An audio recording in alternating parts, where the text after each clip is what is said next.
With iChanneX, upload the forms to the portal is easy. We use Submit function to do this. Let's click on Submit icon. We will see the list of forms on the left panel.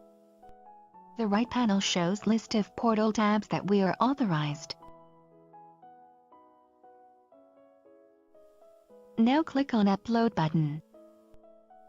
Click to select the forms we want to upload.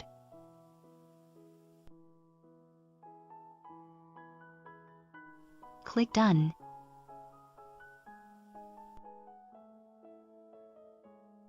We will see that the system is preparing to submit these forms.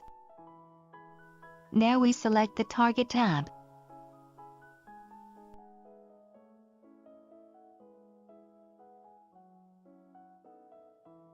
Here we are all set and ready to upload 2 forms to the Entrepreneur tab. Click Submit on the bottom right of the page. A Submit dialog will be displayed. You can choose the type of file security and add comments. Click Upload.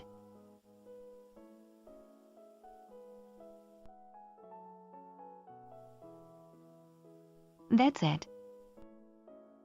We have finished uploading the forms to the portal. Our forms data will be extracted to the corresponding fields. It is automatic without retyping. In the next tutorial, we will show how to verify and access these forms through the portal.